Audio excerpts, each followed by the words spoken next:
This is WENY News. Hey everyone, thanks for clicking on the webcast. I'm Kelly Meyer, and here's the latest from WENY News and the Star-Gazette.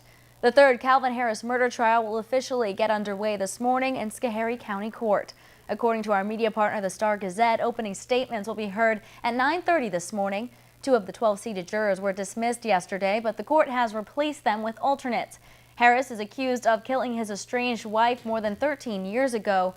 Authorities have not found her body or produced a murder weapon. The trial is expected to span between 6 and 8 weeks.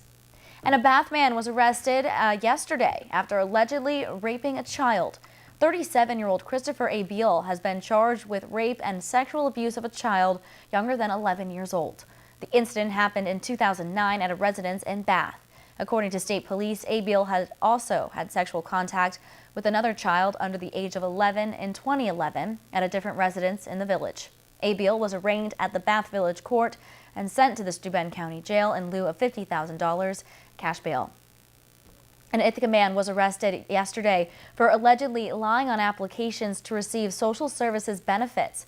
According to News Talk WHCU, 40-year-old James C. Dickey was arrested by the Tompkins County Sheriff's deputies following a joint investigation with their fraud unit. They also alleged that James received more than $35,000 from social services that didn't belong to him. He faces 2 counts of third-degree felony welfare fraud. And thousands of minimum wage workers in New York are finally getting the money they deserve. According to Governor Cuomo, $30.2 million has been dispersed to about 27,000 workers throughout the state.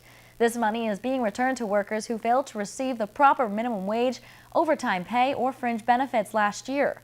More than 1,100 workers in the Finger Lakes will receive an average payout of a little more than $1,100 each. 320 workers in the southern tier will get an average of just under $1,000. 2014's payouts were the highest in the state's history. Now here's Craig Flint, who I want to wish a very happy Meteorologist Day to, Weather Person Day National today. Weather Person's Day today. Thank you, Kelly.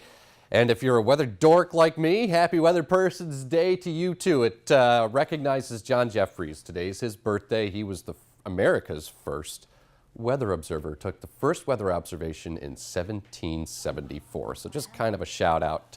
If you're a train spotter or operational forecaster like myself, happy National Weather Person's Day. Speaking of the forecasts, it's changeable today, and we're going to discuss in a minute. But first, I just want to bring you up to date on a potential snowy situation here for the weekend. You know, we've been talking about this on the webcast here all week long.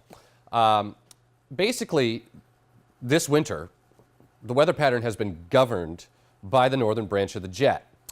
And these little Alberta clippers ride along that jet and produce snow and colds. And that's exactly what we have from last night, early this morning. One moved through, and then it gets cold today. And then another one as we head into the weekend. So low pressure will move across the Great Lakes and then be in the vicinity of Philadelphia, Pennsylvania by Sunday evening. It will then shove off the East Coast and become a rather formidable storm that will likely produce some accumulating snows for us. Several inches possible, the way it looks right now. So it's something that we're going to keep you posted on, and it looks kind of like a spread out long duration thing. So we get a little bit of light snow coming in Saturday, and then snowy Sunday, Monday, and even into Tuesday. Light snow, but it will add up. So today, technically, the high was 28. We're nowhere near that this afternoon. As a matter of fact, by dinner time this evening, should be down to near 12. And the most persistent snows today will be south of the Finger Lakes. It's a downward dip, as I just mentioned, in the temperature department. Sub-zero wind chills return. And we just discussed the potential snow for the weekend. So here's a look at first warning satellite radar, and we have this stripe of snow associated with a cold front settling south. And in the wake of it, the air is growing colder, and you may just be able to make out some very skinny bands of lake effect snow coming in off the south end of the Finger Lakes in particular. And I think Future Track through the afternoon is doing a fairly good job with that potential of some lake effect in a corridor here coming south off Lake Ontario, south of Seneca, south of Cayuga, and particularly south of Cayuga, there's been a healthy band stretching from Ithaca down through Slaterville Springs and Candor. Now, during the afternoon, the air is going to dry out, so that should squash any lake effect snow, but not before an additional light accumulation, 1 to 4 inches worth, south of the Finger Lakes, localized though. Rest of us should just go with a good deal of clouds and some flurries at times. Partial clearing tonight, 5 to 15 below, sub-zero wind chills and a little more sun on Friday. There's your 7-day forecast. So 12 is what it will be by dinner time this evening. Temperatures will drop, -7 tonight, sub-zero wind chills, 22 on the day Friday with some sun and then some light snow starting Saturday and near 32. So that's pretty close to normal, but then it turns colder and a snowy period here Sunday, Monday, and even into Tuesday morning.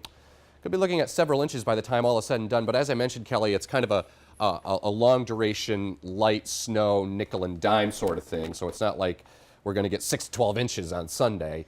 But by the time all is said and done, I'm not saying we're going to get 6 to 12 inches, but there could be several inches on the ground. All right, so we'll stay tuned for that. We'll check in back on Friday morning with Craig. He'll be back here and doing a great job as always for National Weather Person's Day. I was just about to tweet a photo of you doing what you do best over there. Thank you very much. Thank you so much. And come back and join us tomorrow morning and for the latest news, weather, and sports. Be sure to watch WENY News at noon, 5:30, 6, and 11. And don't forget to pick up a copy of today's Star Gazette. I'm Kelly Meyer. Have a great Friday Eve, everyone.